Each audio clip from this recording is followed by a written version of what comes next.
Hello and welcome. I am Peter, and I'm excited to talk to you today about how to make the most on eBay. And what we're talking about here is making money by selling things on eBay. And I am a pretty prolific eBay user. I really enjoy using the service. It's really easy to liquidate some of the stuff. So maybe you have your own little treasures and want to convert those treasures into dollars. There are a lot of ways to sell things, from the garage sale in the old school way, rummage sales, those types of things, to Craigslist. Facebook Marketplace is a player in this space. The Nextdoor app is also a great place to sell some things locally. But eBay is the big game in town. And so that's really one that I think we're all generally familiar with. And you may have sold some stuff on eBay already, and you probably know how it works. I think most Americans have probably sold stuff on eBay, but maybe it's been a while since you've done it. And I want to give you some tips here. And some of these are my own personal opinion on how to make the most money. And so what I'm telling you here is that these are not really science-based tips. They are tips from me as a user and as a power seller on eBay. Some of the things that I have found that have helped me really gather as much money as possible by bringing in the widest audience, as well as making those auctions accessible. Now, I will say here, also, the disclaimer is I'm certainly not recommending or endorsing eBay or any of these selling marketplaces. I am also saying that the information that I'm sharing is, I think, accurate as of today, but certainly check what are the fees, what are the terms of those contracts and the services as you use them yourself. Just want to use some of these as you get selling on eBay. So first of all, what we're going to talk today about is the fees that will get charged to you when you sell something on eBay, the power of having really good, clear, and robust titles, how we can make the auctions as easy and as user-friendly as possible for your potential buyers, the power of really good pictures and how to take them, as well as how to optimize around shipping and some of the tips to make that as painless as possible. So first of all, let's talk about fees. You may have a treasure like a tie Beanie Baby. You remember when those were popular? You want to put it on eBay, and that's going to be really the marketplace to sell it. But once that agreement is in place, the auction is done, usually the payments are handled through eBay, although you can use some other ones, but PayPal is very integrated with eBay. But that allows people to send money directly from their checking account or on a credit card, and so you get paid. And I bring this up because not only does eBay charge some fees, but PayPal charges some fees as well. So I'm going to talk about what the total fees that you will get deducted so that you can know what to expect when you sell something. So first of all, if you list something on eBay and your auction starts under $1, so if you started at 99 cents, you're just saying, hey, it's basically free. I'm really going to let this auction run. I just want the free market and the potential buyers out there to drive this price.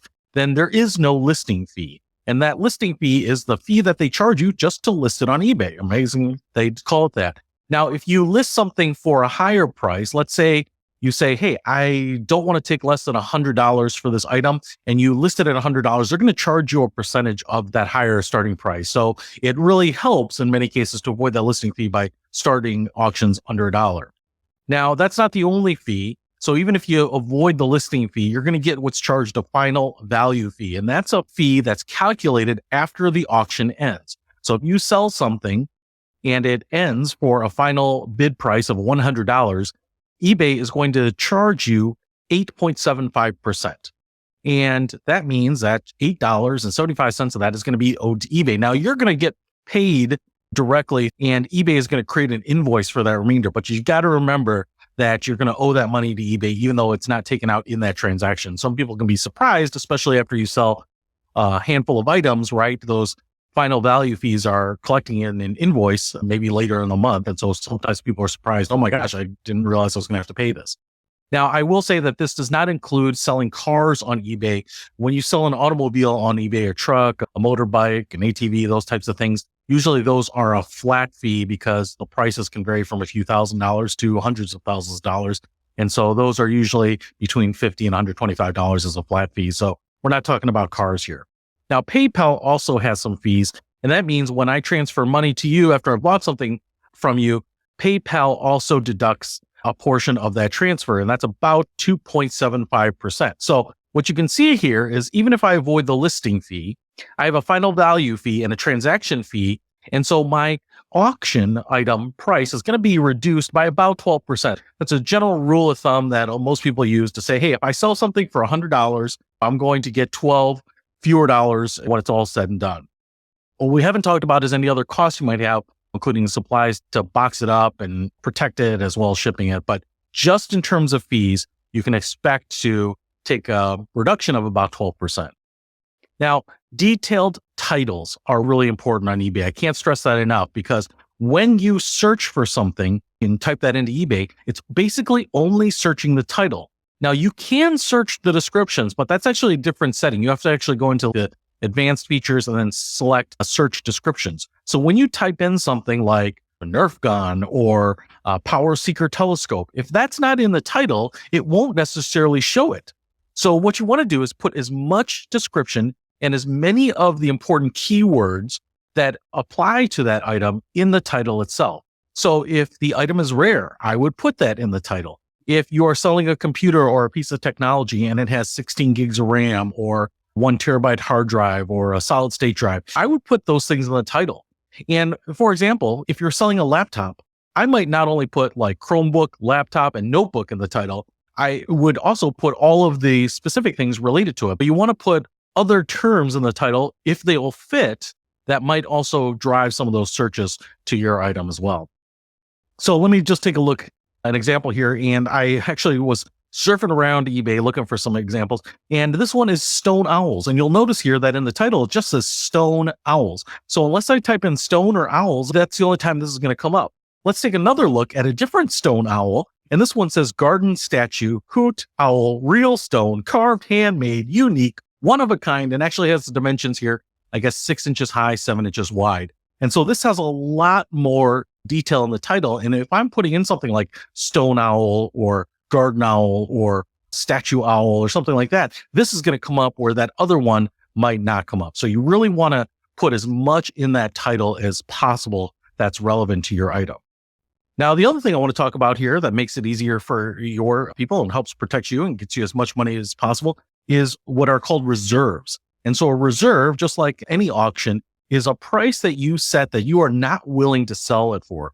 And so what you can see here on this auction, it says reserve not met, which means that all of the bids right now are still under the reserve price that this person put on there. And this could clearly be $1,000 reserve item. And so because it's at $600, $700, $800, $900, it hasn't met that reserve, which means if the auction were to end now or the reserve price isn't met, this auction is not going to go through. So there's going to be no deal here. Now, if you do add a reserve, I didn't talk about this, but if you do add a reserve price, usually there's a fee. So if it doesn't sell, you probably will owe a fee anyway. The other thing that it risks is that maybe your item is not worth as much as you think it is or the minimum price that you're willing to take. And so you could list stuff, have it go through an auction and never meet the reserve, and you might just be stuck with it. So you got to decide, is it more important for me to protect myself and get a minimum amount out of it? Or do I just want to let it run? Or what is the lowest reserve that I can use so that I give myself the best chance of selling this item? I also want to talk about buy it now. So if you've used eBay, a lot of items have buy it now prices, which means if you're willing to pay the buy it now price, you can have that item today, just like putting an item in Amazon in your shopping cart or just buying it off a website. In this case, this auction also has a buy it now. You can see it and it's $1,750. And if you hit the buy it now button there, it's going to allow you to check out, pay for it, and it's done. You've got it. It's yours. The auction is over. You don't have to worry about losing it. Now, why this can be nice if you're selling things is that if there's a price that you want for your item, and if someone is willing to give it to you, you can put that buy it now. They can hit it, check out. You don't have to wait for the auction to end, particularly if you want to potentially get a certain dollar amount. Maybe you are going to put a really long auction time on your item. And so it's going to be out there for a week or a week and a half. And you want the option to say, have it done by this weekend so that you can get it shipped. There's all sorts of reasons to do it, but often these can make it a little easier to clear out things a little bit quicker. Now, if that buy it now happens, remember that's going to affect the fee and you're going to get a final value fee based on that. The other thing that I want to really stress here is honesty. And one of the reasons is people are buying things sight unseen over the internet. Now, it's not like going to a garage sale and picking up an item and inspecting it for yourself. And so people have to trust what you're putting out there, what you're sharing, both in words and in pictures. And this MacBook auction item here, I thought was great because they actually put right in here, Item has a few scrapes, nicks, scratches, and one slightly noticeable dent on the top of the case and some other details. And so if you're going to list something and it has wear and tear on it, or it has specific damage or something that you want to call out, you absolutely want to put that in there. You want to let people make the right decisions, because what we don't want to do is have someone dispute it later when they get it and say, hey, this has some damage that wasn't disclosed and I want to return it, because that's just going to eat up all your profits. It's going to probably cost you money in shipping and returning something. You're probably going to have to list it again. The fees, the time, it just is probably not going to be worth it. So we just want to make sure that anything that you would want to know as a buyer is disclosed in your listing. And in this case, what I like is that this person put a picture and centered the damage on the laptop. So it's right there. I drew the circle, so she didn't include that. But what we want to do is make sure that people have a good idea of what that is. So honesty pays here, because it's going to save you a lot of headache later. What you don't want to do is ship out something. It takes a week to get there. Someone has a couple days before they look at it. 10 days later, you've taken the money. You think you're all good. And now someone's sending you a message disputing that the item wasn't as described. A little bit of honesty up front will make sure you don't have those problems. The other thing I want to talk about is auction duration. So on eBay, you can set the duration of how long that auction is going to be out there, from 1 day to 3 days to 5 days, 7 days, or 10 days. And the reason that there are different durations here really depends on the type of product that you're listing. Now, the most common auction duration is 7 days, 1 week. So if I were to list something on a Monday, it's going to end next Monday. But what this allows you to do is accelerate some things so that you're not waiting. And then you can also time some things. But what I want to point out here is that, let's say you want to use a 1-day auction. What these are really reserved for are things that are really popular, things that are thousands, hundreds of thousands, maybe millions of people are looking for. And I would say if you're selling an iPhone, this is something that you could probably list on eBay in a 1-day auction, because there are people just scouring eBay for them, right? There's a ton of market out there for them. And so the prices tend to be pretty predictable, because we know how many people are buying them, and you've got thousands of people searching for them all the time. Now, why we have longer duration auctions, and the longer ones like the 3, 5, or 7 days, the very common ones, is because there are usually a lot of people looking for items, but they don't necessarily need them right now. They're not urgent, and maybe there aren't as many as some of the really popular products. If you're selling a coffee maker, maybe you've got a new Mr. Coffee that you want to sell, I would probably put that on a 7-day auction, because I may want a coffee maker, but there's probably going to be fewer people that want coffee makers than want iPhones. And I just might not be looking today. I might be waiting until the weekend to find it. So you want to give people a chance. You don't want to necessarily put that on a 1-day auction, because the audience for that, the market for it, just might not be on eBay on that particular day. So that's where the 5-day and the 7-day auctions really are best. Now, 10-day auctions are pretty long, a week and a half, and I call these niche items. So in this case, I found this one. It's a vintage gold Snoopy watch, very rare.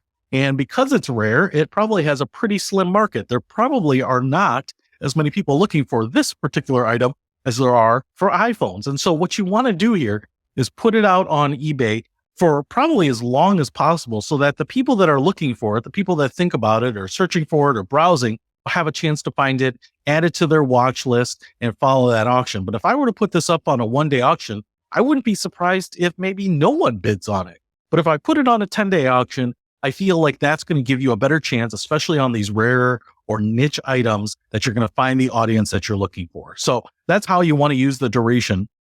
Popular products, you can make them shorter. Niche products, rare products, quirky products, you want to use the longer auction durations. Okay. Now, I also want to talk about end days. So when do these auctions end? When am I going to schedule them so that the end date, when that auction completes, is on a specific day? And now here I've got this horse calendar up here and a couple tips, and I think that they might sound pretty obvious, but here are the strategies I use. Is that you don't want your auction to end on a holiday like the 4th of July or Christmas morning or New Year's morning, those types of things, right? Because holidays, even though people aren't at work, they tend to be distracted with other things, right? Getting together with family, sleeping in, maybe traveling, whatever it is. And so just avoiding all holidays, whether it's Rosh Hashanah or Columbus Day or whatever, it just makes it a little easier. You can take some of those questions out of it. The other thing that I have a theory on is that most people get paid on a Friday. Now, we don't know which Friday. Sometimes it's every other Friday, but most people get paid biweekly. And so they get paid on a Friday. So what I have found best for me is to have my auctions end on a Thursday evening. And that's because sometimes people don't have the money in their account or even in their bank account to buy from you on that Thursday, but they're going to get paid the next day so that they can wait till the following day to make that payment. Now, if I were to have an auction end on Monday and it was something someone wanted, but they weren't getting paid until Friday and didn't have those funds until Friday, what they're not going to be able to do is fulfill and complete that transaction within the required time allotment. If you have an auction that ends on Monday and I'm trying to buy myself time for Friday, and you email me and say, hey, where's my payment on Tuesday and on Wednesday and on Thursday, that actually has a 3 or 4 day completion window. And if it doesn't happen, what you can do is actually cancel the auction. So what you don't want to end up having to do is just wait on people. And sometimes I've had that where people said, listen, I get paid Friday. Can you just wait and I'll send you the payment and then we will make sure that happens. But if I have an auction complete on Thursday, I usually find that just kind of brings in people so that they're comfortable knowing that they can make that payment on Friday. So just one of my strategies here, not something you have to abide by, but it's one of my theories that's worked out pretty well for me. Now, I also want to talk about end time. So we talked about end days, but end time. So when during the day do you want your auction to end? And here's my big tip. Don't have your auction end during working hours. And the reason here is that most people are working and we don't have a chance to log into eBay or jump on our phones. You're distracted with work. You should be focused on work in many cases. So what I try to do is have my auctions end in the evening after work hours. Now, I don't want them at 3 a.m, but I do want them after work hours so that people can end work, usually get home, have their phone, have their computer available. They know that there's an auction that they're interested in and that's ending so that they're able to do it. And so here in Chicago, I usually pick about 8 p.m. as the end time. Now, you might be saying, why so late in Chicago? And the reason is because in Los Angeles and Pacific time, it's actually 6 p.m. And so that's the end of the day for most people, or maybe a little after, it gives them a little time to commute back home. And so what I want to do is give people in the West Coast Mountain Time, as well as the East Coast, a chance to participate in my auction.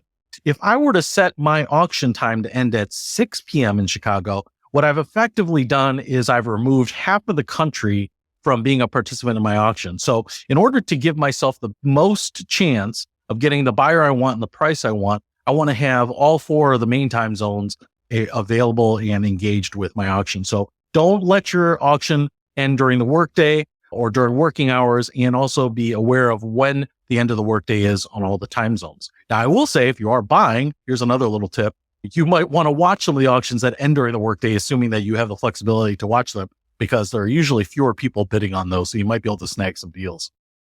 All right.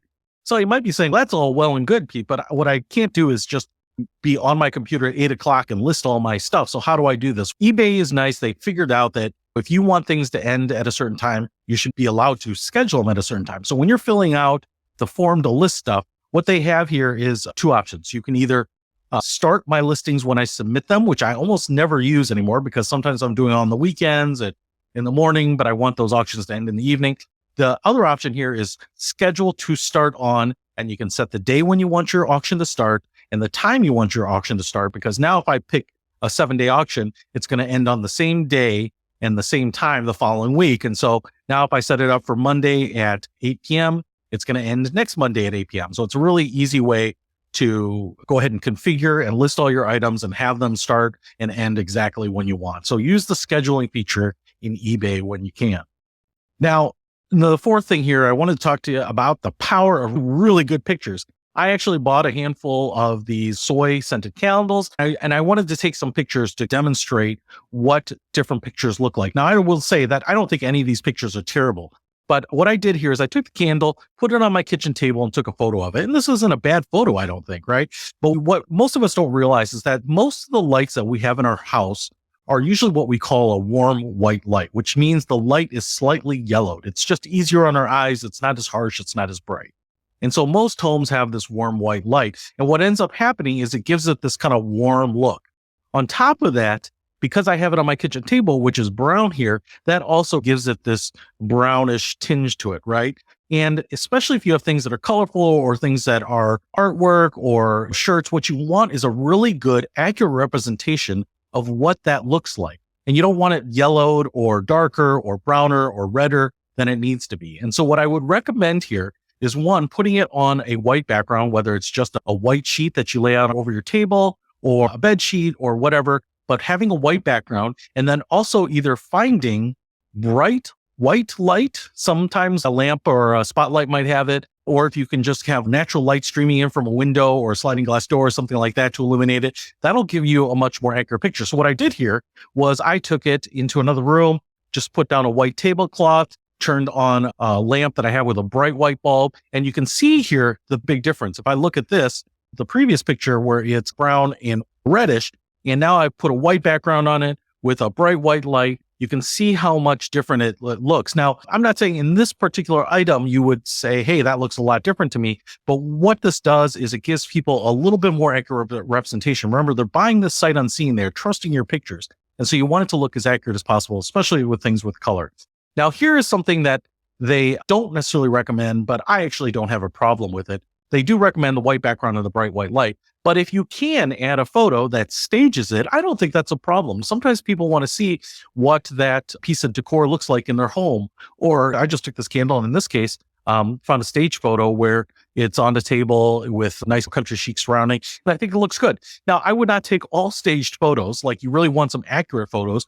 But if you're really trying to give people an idea of how big it is and what it'll look like in their home environment, a single stage photo, I think, can be pretty powerful. So I know that they want white photos, really well lit, and I would definitely take most of these, especially when you're trying to show the detail in it. But adding a stage photo, I think, can be nice. It can help people be a little more imaginative about what they're going to use it for. Now, here's an iPhone that I ended up selling, and I wanted to show you, as I talked about that laptop a little earlier that had a little damage. I took this particular photo in my eBay listing specifically because you can see it has some scratches, some dents right there on the corner. And I wanted to take a picture of it. I put it in my description. I'm circling it here. Sometimes people will take a picture of it and then actually use a photo program to circle the damage just to make sure that they're pointing it out, because sometimes it's not really easy to photograph, especially if the item is dark. But this is something that I wanted to be really clear by the time the buyer got it, that this was an issue with it. You don't want the return. Not only just good photos showing all of the angles of the item, but also any damage that it might have. Now, the other thing that you can do on eBay auctions is add up to 12 photos. And for a lot of items, you probably don't need 12 photos. For simple things like, let's say you're selling a vintage mug, right? You probably don't need more than a few photos of it. But that allows you now to take not only photos in different light, but also to add a stage photo and whatnot. I will say, though, if you take a bunch of photos, you can reorder them or order them in any way you want. And it's really mostly important to have that first photo be your key photo, because that's the one that's going to show up in search results. If I type in vintage mug, that's the one that's going to show up there in those search results. And so you really want your best photo to be your first photo, that photo that you want everyone to look at and decide if they're going to click into your auction or not. Now, my other pro tip here is that I find when I'm listing things on eBay, it's easiest to start on the computer. So I usually go to the eBay website. I type in all the description of everything that I'm listing. In this case, if it's a scented candle, I put in the description. I tell them what's wrong with it or whatever, damage, warranty, does it have the boxes or not? Is it in like new condition or whatever it might be? But before I submit it, right, instead of listing the item, and it'll give you some buttons at the bottom, and this is a screenshot of them. Do you list the item? Do you want to preview that listing, or do I want to save it as a draft? And what I will do is I will save as a draft, because at this point, I still will need to add pictures to it. So I just put all the information into the listing and then I save it as a draft. Then I grab my iPhone and I take photos of the item just with the onboard camera. And then I open up the app on my iPhone, find that draft listing, and then add my photos directly to it. So this saves me from having to take photos and transfer them to my computer and then upload them through my browser. So this is just my little pro tip that I will probably type out if I'm going to sell 3 or 4 things, type out all the listings and all the text that goes with it on my web browser on my computer. And then I will take all the photos with the camera and then upload them through the app. So hopefully that will save you a little time when you're putting some listings together. Now I want to talk about shipping a little bit here. And my recommendation on shipping is to use and to limit the things that you're going to list on eBay to things that will reasonably fit in USPS, United States Postal Service, flat rate boxes. And the flat rate box means that for that box, whatever you can get inside of it is going to be the same price regardless of how much it weighs. Especially if you have small things that weigh a lot, this is a great way to get a good deal on it. But why this is nice is that the flat rate boxes are already made. They come in some different sizes. I'll show you those. But the boxes are free from your local post office. You can order them online. And so it'll save you some shipping material cost. If you can put it in there, you also will have predictability about how much it'll cost to ship. And that's a really big one, especially so that you don't have to do a lot of research and take dimensions of things and weigh them and then calculate the price and put that into shipping. First of all, one of the most common ones I use is the Priority Mail padded envelope. Now, this Priority Mail envelope is 12.5 inches by 9.5 inches. So it's pretty large. It's that bubble material. And these are $8 to ship. And these are perfect for like clothing, folded up t-shirt, some vintage clothing like that. Something soft, something that won't break, because even though they're padded, what you don't want to do is put electronics or things that are flat in here, because they will get banged around a little bit, maybe bent. I've seen a lot of these padded envelopes that get folded gently in half to fit inside a mailbox. So you don't want anything that would break because of that. The next one is the small flat rate box. And if you've ever seen, these are pretty small. It's 8 and 11/16 inches by 5 and 7/16 by 1 3/4. And it is $7.90 to ship this. And I believe these were actually designed to hold a single VHS tape back in the day. And so they aren't that big, and they're a little bit of a strange size. And if you're not old enough to know what a VHS tape is, you'd be forgiven for that. But that's generally what they are sized for. But these are great for small items, like maybe an iPod or an iPhone wrapped appropriately in bubble wrap, and protect it well and put it in that box and ship it off for $7.90 is a nice, convenient way to do it. Now, the next one is the shipping medium box. Thin is what I call it. And they actually call it a side load, but it's thin because it's flat. And this medium rate box is 14 inches by 12 inches by 3.5 inches. And it's a flat rate of $14.35. And these are really good for things that can be squashed down, like a day pack will usually fit into these. Obviously, not a full day pack, but an unpacked day pack that's flattened will usually slide right into these things. Some books, some documents, those types of things, these will fit into very nicely. Now, there is another medium flat rate box, and I call it the thick. They call it the top load, but this is 11.25 inches by 8 3/4 inches by 6 inches, and it's $14.35 flat rate to ship too. And what it does is it gives you a little bit more thickness to fit in some kind of medium-sized things, like a large pair of headphones would fit in here. You know, your typical size doll would fit in here. And so things maybe a little more bulky, but still can't be that big, would fit nicely in the medium rate box. And then there is a large flat rate box. And I think large is relative. I don't think these things are huge by any means. It's only 12.25 inches by 12.25 inches by 6 inches. And it's $19.95 to ship this. And these would be things like a camera case would be pretty typical, or maybe a medium-sized purse or handbag. Those types of things would be able to fit in here pretty easily.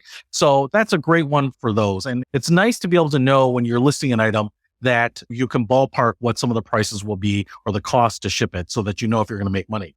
Now, I will say here, pack carefully, right? You would not want to put an iPad into a padded bubble envelope and mail it off, because if it gets dropped, banged, it gets put under the corner of another box, it gets folded or whatever, it's probably going to break. And what you don't want to do is you don't want to have returns. It might be in good condition when you send it, but you've got to make sure that these things are packaged appropriately so that when they get there, they are also in good shape. If you have to have returns, I can just tell you, it just decimates how much money you're going to make. You may end up selling 5 things, and if one gets returned between the time and the return shipping, and now it's a damaged product that you can't sell, it just might eat up all your margin. So it's really worth investing a little time to make sure things are protected, well packaged, and sent off in a way that they're going to arrive in the same condition you sent it. Investing in a package or spiral of bubble wrap before you start listing stuff on eBay can be a nice investment. It's probably going to cost you a couple bucks, but it will probably be worth it in the long run. So what I've done here is hopefully give you some information. We didn't go into all the details. This wasn't a detailed deep dive into eBay, but it was some general rules and some ideas, I think, of how to use it. And basically what I want you to get out of it is how to ballpark how much money you're going to make on things. And so I think one of the first things is you want to do is when you're looking at items that you might want to list on eBay, you want to really think about, how am I going to ship these? Because if they're too big, if it's like a stroller or something, that's probably something you're going to want to sell locally, because even though it's not maybe really heavy, a big item like a stroller is probably going to be expensive to ship. And so you want to think about, hey, what'll fit in these flat rate boxes? Right now I can control my costs, like a handbag like this. And then you want to think about, how can I take really good pictures? Just good pictures. They don't have to be for a magazine, but they just need to be good enough so that people know what they're buying and have really good comfort about what they're purchasing from you. And then you want to make sure you have accurate, detailed descriptions where necessary, call out any damages, call out any specific wear so that you fully disclose. And so the buyers are well informed. And so if you Do all that, you will be able to ballpark some of these things. Say you think this handbag should sell for about $100 on eBay, right? Now you're going to have your 12% fees from eBay taken out. The large flat rate box might be about $15, which means that for that $100 handbag that you sell, you'll probably end up with about $73, right? And so you might say, hey, $100 translates to 73. That's a pretty big haircut that I'm taking. You got to remember, you're not setting up for a garage sale. You're not sitting out all day in the weather on a Saturday and negotiating. You're putting up online. You're letting the market determine it. You don't have to do anything. Once that deal happens, you can just ship it off. And it's the convenience fee of a big site like eBay and little services. But it can be a really good way of just decluttering. On one hand, when we talk about finances, just getting rid of the stuff that you don't need can, one, be pretty freeing, right? Free up some space, get some of the things that are weighing down or taking up space, maybe even costing you money out of your hair. But then you can also convert some of those to cash. And when we talk about saving money for an emergency fund or putting away money for a rainy day or trying to put money into your vacation fund, right? It doesn't really matter in some ways that we might not be getting the full 100% value out of the item we're selling. In some ways, not only getting rid of some of the stuff and decluttering, but putting some cash back in our pocket can be a win-win situation for us. So hopefully that helps as you're thinking about using eBay, raising some money, decluttering, and simplifying your life. But hopefully that helps to start turning your treasures into cash.